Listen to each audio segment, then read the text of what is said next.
Hello guys, I am सपना कालरा। कैसे हैं आप सब? आई होप आप सब अच्छे होंगे और अच्छे से स्टडी कर रहे होंगे। Today I am here with new lecture on dividend decision, that is a topic in business finance. जैसे कि आप सबको पता है कि बिजनेस फाइनेंस में एक टॉपिक है dividend decision. And as you know guys, जो ये डिविडेंड डिसीजन है, dividend decision, capital budgeting, cost of capital, working capital, इन सब टॉपिक से मोस्टली क्वेश्चन पूछे जाते हैं, चाहे हम बात करें ग्रेजुएशन, पोस्ट ग्रेजुएशन की या फिर यूजीसी नेट की। सो गाइज, इंपॉर्टेंट होने वाला है ये टॉपिक आपके एग्जाम पॉइंट ऑफ व्यू से। ओके गाइज, मैं आपको बताना चाहती हूँ कि पहले मैंने ऑलरेडी मैं कुछ वीडियोस अपलोड कर चुकी हूँ, जैसे कि आपने देखा होगा मोस्टली 50% के अराउंड हमारा टॉपिक कंप्लीट कर चुके हैं हम। आप चाहो तो देख सकते हो, इसकी जो सीरीज़ है प्लेलिस्ट मिलेगी आपको बिजनेस फाइनेंस के नाम से, उसमें ऑलरेडी जो वीडियोस हैं मैं अपलोड कर चुकी हूँ एक सीरीज़ में, जिससे आपको पता चलेगा कि बिजनेस फाइनेंस में मतलब कि जो ये चीज़ें ये काम कैसे करती हैं नॉर्मली। ओके, मैंने वो चीज़ें आपके लिए स्टार्टिंग में सीरीज़ में रखी थी जिससे आपको समझ आए कि ये सब चीज़ें चलती कैसे। इसके बाद जो टॉपिक बीच में रह गए हैं वो सब हम अब डिस्कस कर लेंगे जैसे जैसे मुझे इंपॉर्टेंट लगेंगे या आपको लगेगा कि आप करना चाहते हैं, तो आप वो भी कमेंट बॉक्स में लिख सकते हैं। ओके, अब देखो बेसिक से स्टार्ट करते हैं हम। क्या होता है डिविडेंड? देखो इस मेन मैं आपको इस चीज़ कंसेप्ट बताती हूँ। क्या होता है कि हमने पहले स्टार्टिंग में क्या देखा कि बिजनेस के ऑब्जेक्टिव क्या हैं, फिर हमने देखा कि कॉस्ट ऑफ कैपिटल क्या आती है, फिर देखा कि ठीक है हमने पैसा भी अरेंज कर लिया, सोर्सेज देख लिए, उसके बाद ये भी देख लिया कि पैसा लगाना कहाँ है। जैसे कि कैपिटल बजटिंग हम देखते हैं कि किस एसेट में पैसा इन्वेस्ट करना है जाके हमें मैक्सिमम रिटर्न मिले। अब बात ये आती है कि जब आप वो इन एसेट को यूज़ करोगे, जब अपना बिजनेस रन करोगे, उसके बाद क्या होगा, आपको प्रॉफिट्स होंगे। अब प्रॉफिट्स होंगे तब आपको ये डिसाइड करना होगा कि जो प्रॉफिट्स हैं उनको यूज़ कैसे करना है। ओके, यही सब हम इस वीडियो में डिस्कस करने वाले हैं। ओके, देखो सबसे पहले हमारे पास क्या होता है, जो भी हमारे क्या होगा कि जैसे हमने कुछ सेल किया, ठीक है, कोई भी हमारी कंपनी है, उसमें क्या होता है हम रिवेन्यू जनरेट करते हैं।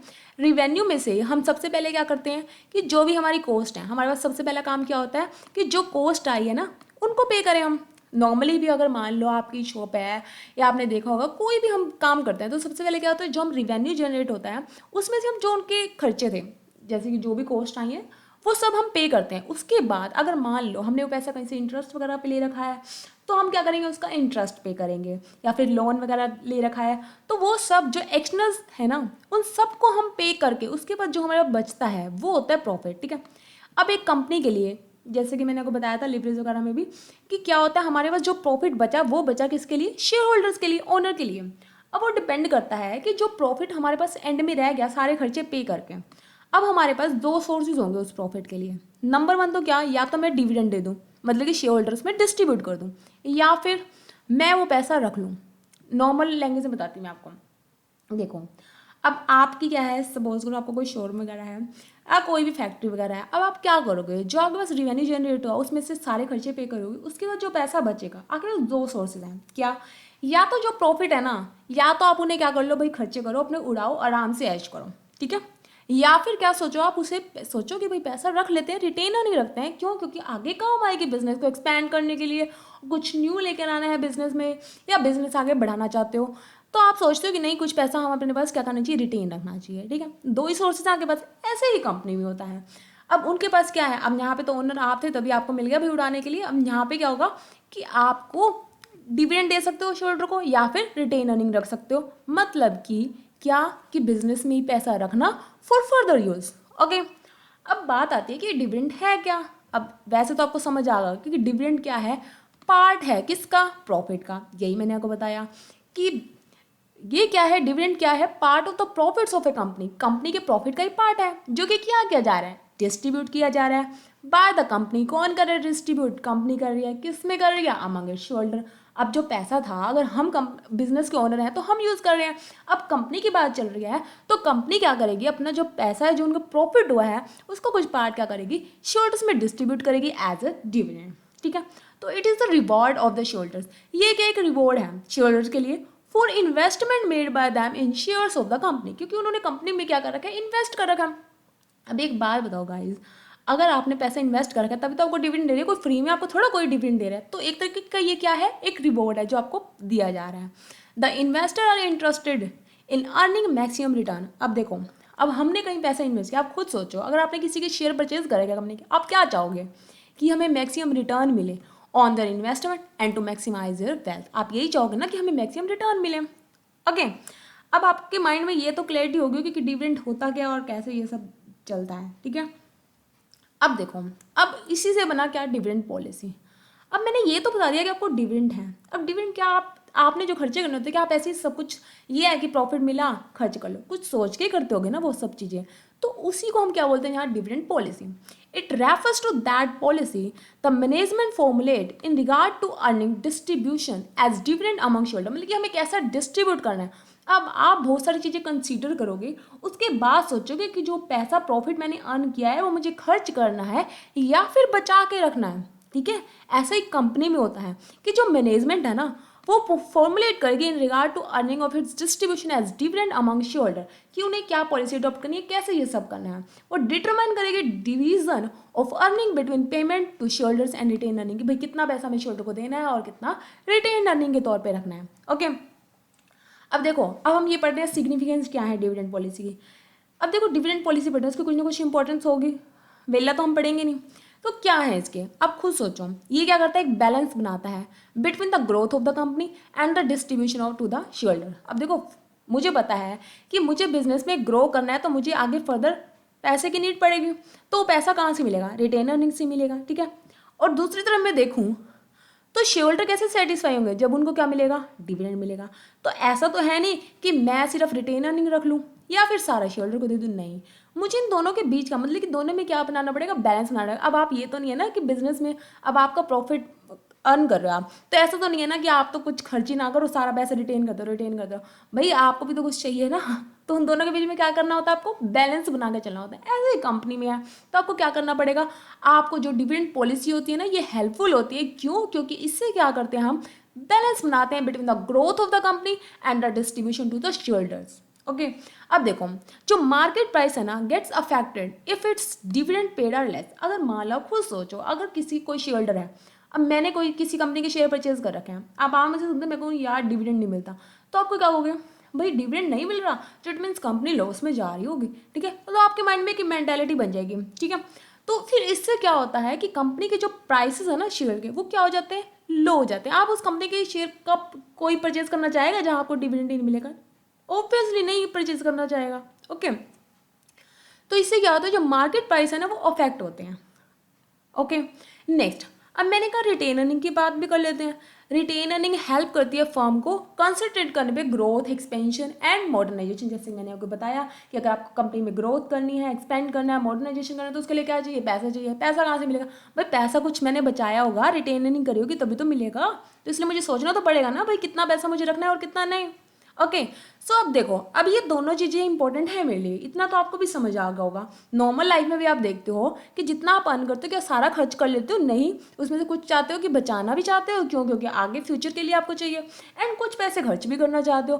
तो दोनों चीज़ें आपको चाहिए, तो आप खुद भी सोचोगे ना, भाई मैं खर्च ही नहीं कर रहा, तो इससे तो मेरा मोराल जैसे डाउन ही होगा ना, कि अगर मान लो अगर खर्चे के लिए पैसे नहीं हैं। ओके, तो क्या है कि आप उन दोनों के बीच बैलेंस बना के चलते हो, ऐसे ही कंपनी में है, ठीक है। जो डिविडेंड पॉलिसी है वो एक बैलेंस बनाना चाहती है। अब आपको दिखे कि ये क्या है, critical influence on the value of the firm, influence करता है वैल्यू ऑफ द फर्म को। इधर से तो जो रिटेन अर्निंग है वो भी अफेक्ट करते हैं, इधर से डिविडेंड से डिविडेंड भी, ठीक है। इट हैज़ टू, फिर अब हमें क्या करना पड़ेगा, जैसे कि आपको दिख रहा है कि मुझे बैलेंस बनाना पड़ेगा। अब दोनों चीज़ें इंपॉर्टेंट है, जब दोनों चीज़ें इंपॉर्टेंट होती है ना कभी भी, तो हमें क्या करना होता है, हमें बैलेंस बनाने की जरूरत होती है, ठीक है, कि हम जो लॉन्ग टर्म फाइनेंसिंग डिसीजन है वो भी ले पाएँ एंड द वेल्थ मैक्सिमाइजेशन, और जो शेयर होल्डर्स हैं उनकी वेल्थ को भी मैक्सिमाइज कर सके। इन दोनों के बीच मुझे ऐसा बैलेंस बनाना होगा। ओके, अब वो कैसे होगा, अब देखो नेक्स्ट, अब मैंने कहा कि डिविडेंड पॉलिसी हमें अफेक्ट करती है, उसकी मैंने सिग्निफिकेंस बता दिया आपको। अब मुझे डिविडेंड पॉलिसी तो बनानी होगी। अब मुझे जो डिविडेंड पॉलिसी बनानी होगी ना, कुछ चीज़ें मुझे माइंड में रखनी होंगी, ठीक है। अब आप खुद सोचो, अगर मान लो कि आप कोई भी डिसीजन ले रहे हो कि इतना पैसा मुझे सेव करना है, इतना ये करना है, तो आप माइंड में कुछ बिठा के चलोगे ना कि हाँ, अब मान लो कि आपको सेविंग के लिए क्या होता है, कुछ बैंक में अकाउंट खुलवाना है, ठीक है। उसमें यह है कि आपको 5,000 रुपीज़ का आप अकाउंट खुलवा लो कि हर महीने कितने देने, 5,000।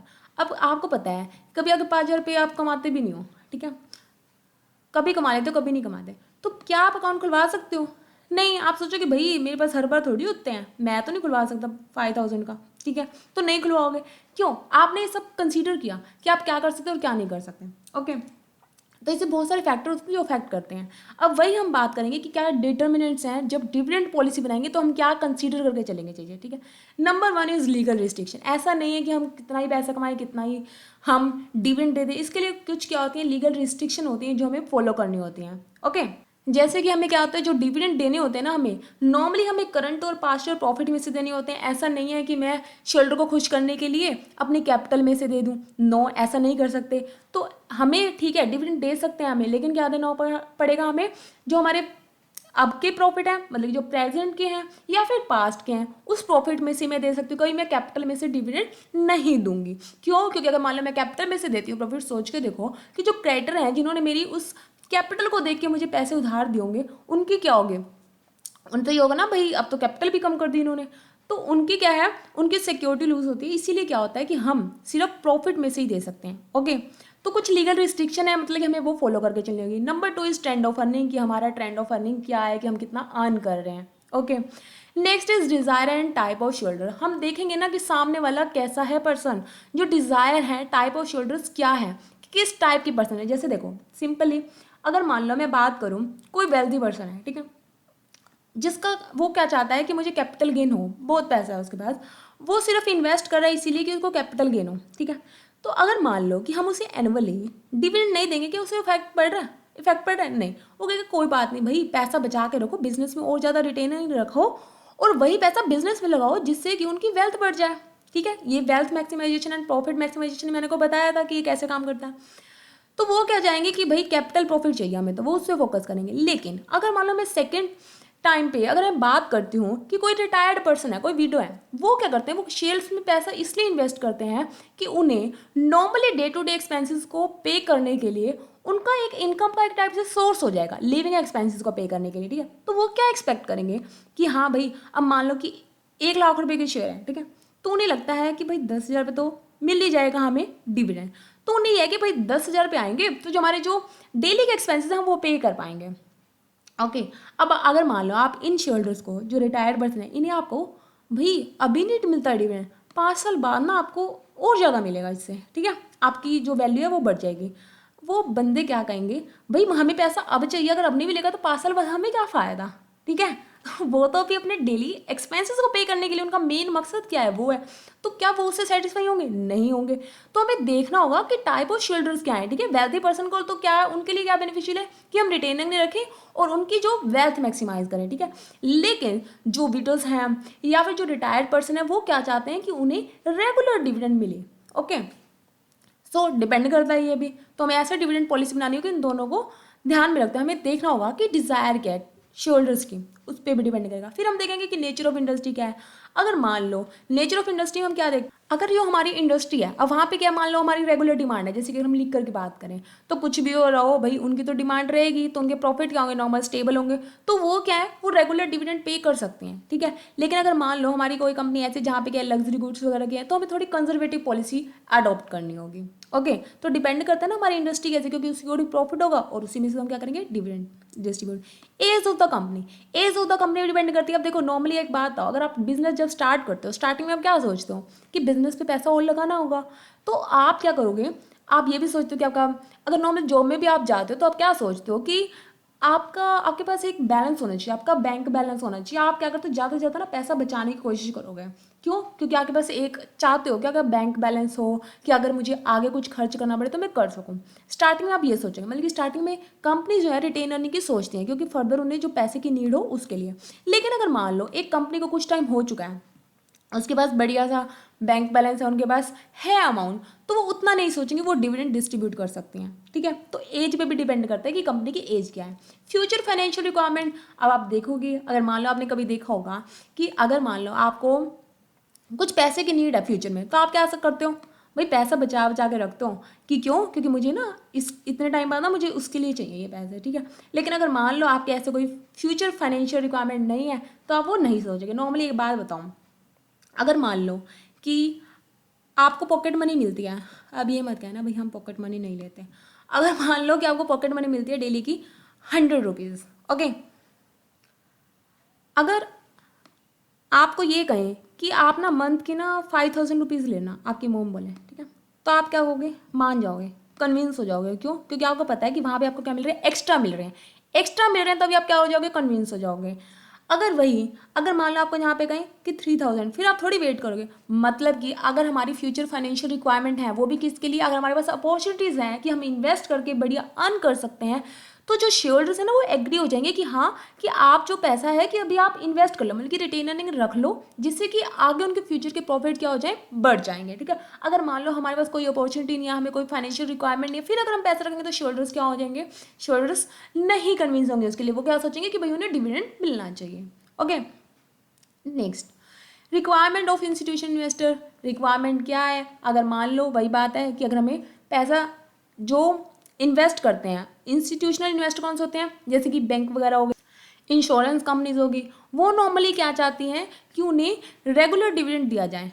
ठीक है, तो वो उनकी रिक्वायरमेंट होती है। Next taxation policy. अब टैक्सेशन पॉलिसी भी डिपेंड करती है, अगर मान लो आपकी हाई टैक्सेशन है, अगर मान लो कैपिटल जो प्रॉफिट होगा अगर उस पर हाई चार्ज लग रहा हो, तो आप क्या कहोगे, भाई हमारा कैपिटल नहीं, भाई हमें तो डेली का ही दे दिया करो, मतलब कि रेगुलर ही दे दिया करो, एनुअली। ठीक है, मतलब कि टैक्सेशन पॉलिसी भी डिपेंड करती है, आप उसी अकॉर्डिंग चाहते हो ना, भाई अगर मान लो आपको इकट्ठा मिले उस पर इतना टैक्स कट जाता, तो आप कहोगे भाई रेगुलर दे दिया करो। ठीक है, नेक्स्ट इज इन्फ्लेशन। इन्फ्लेशन भी डिपेंड करता है। इन्फ्लेशन कैसे? अगर मान लो कि महंगाई चल रही है बहुत ज़्यादा, अब देखो अगर मान लो हम कोई एसेट है, ठीक है, अब उस पर हम डेप्रिसिएशन लगाते हैं। हम डेप्रिसिएशन किस लिए लगाते हैं कि जैसे अगर मान लो कि 10,000 की कोई मशीन है, ठीक है, मैं उस पर लगाती हूँ 1,000 कि 10 साल बाद मुझे ना नई लेनी पड़ेगी, तो मैं 1,000 महीने के मैं निकाल देती हूँ उसके कि डेप्रिशिएट हो रही है वो, और वो जो इकट्ठे हो जाएंगे 10,000, तो मैं क्या सोच रही हूँ कि 10 साल बाद नई मशीन लेनी पड़ेगी, तो मेरे बर्डन ना पड़े, इसीलिए हम लगाते हैं डेप्रिसिएशन। नॉर्मली आपको पता होगा।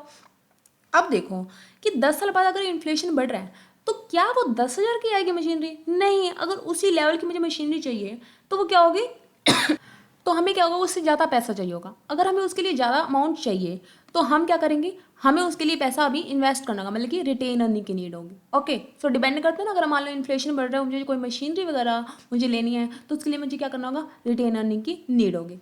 Control objective. कंट्रोल ऑब्जेक्टिव क्या होता है? वही बात है कि अगर मान लो मुझे फ्यूचर में पैसा चाहिए, अब मुझे मशीनरी नहीं परचेज करनी है, तो मुझे उसके लिए पैसा चाहिए होगा। अब वो पैसा क्या है? अगर मान लो मैं उसके लिए शेयर इशू कर दूंगी, मुझे पैसा तो चाहिए, तो पैसा अगर मुझे फाइनेंस चाहिए, उसके लिए हमने पढ़ा था कि क्या हम शेयर इशू कर सकते हैं। अगर हम शेयर इशू करेंगे, अब पहले जो प्रॉफिट है उनका क्या हो जाएगा, उनके जो कंट्रोल है वो कम हो जाएगा। ऑलरेडी जो शेयर होल्डर, कैसे?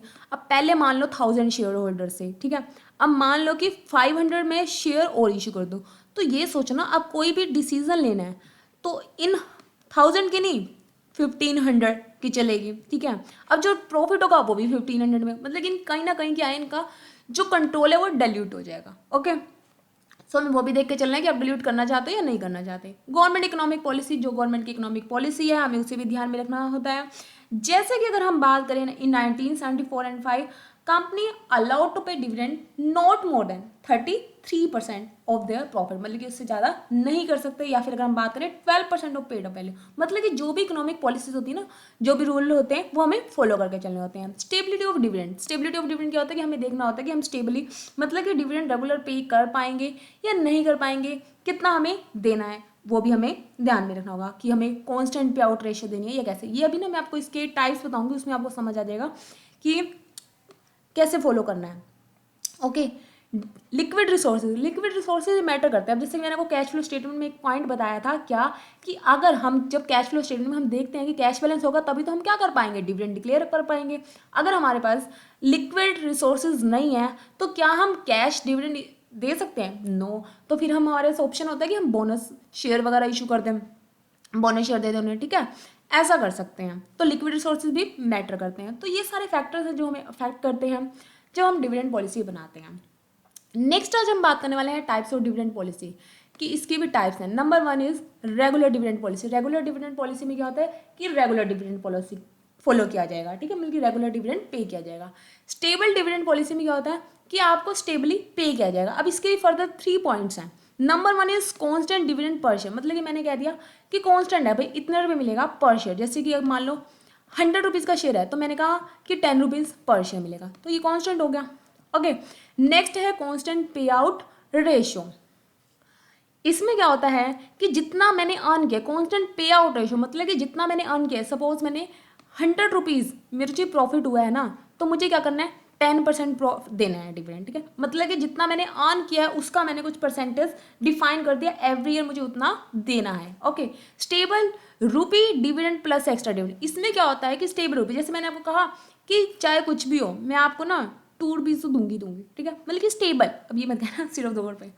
स्टेबल डिविडेंड रूपी मतलब क्या है कि स्टेबल तो देना ही देना है, प्लस में एक्स्ट्रा, मतलब कि अगर उससे ज़्यादा प्रॉफिट हो जाता है तो आपको एक्स्ट्रा भी दे देंगे, ठीक है। लेकिन डिविडेंड फिक्स है कि स्टेबल तो आपको दूंगी इतना, और उसके बाद जो एक्स्ट्रा प्रॉफिट है उसमें भी आपका होगा, ठीक है। Next is irregular dividend policy.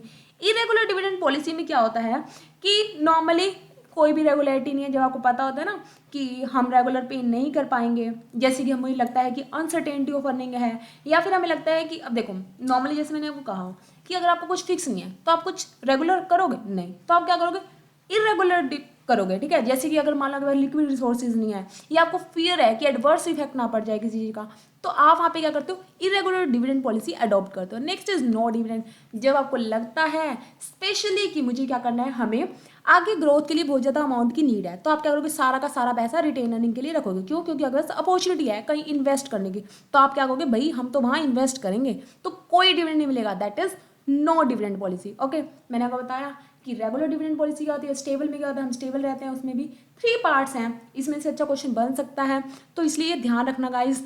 Constant dividend per share में तो क्या आपको कांस्टेंट है भाई, इतने रुपए पे इतने रुपए देने ही देने हैं।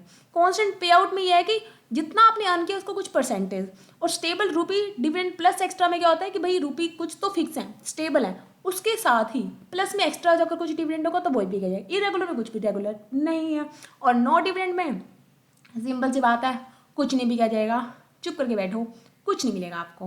ओके, सो गाइस कैसी लगी आपको ये वीडियो कमेंट बॉक्स में लिख के जरूर बताना, एंड अगर आपको कोई डाउट है तो आप कमेंट बॉक्स में लिख सकते हैं, एंड अगर आपने अभी तक चैनल को सब्सक्राइब नहीं किया तो चैनल को सब्सक्राइब कर देना एंड बेल आइकन को प्रेस कर देना, जिससे कि आपको नोटिफिकेशन आ जाए।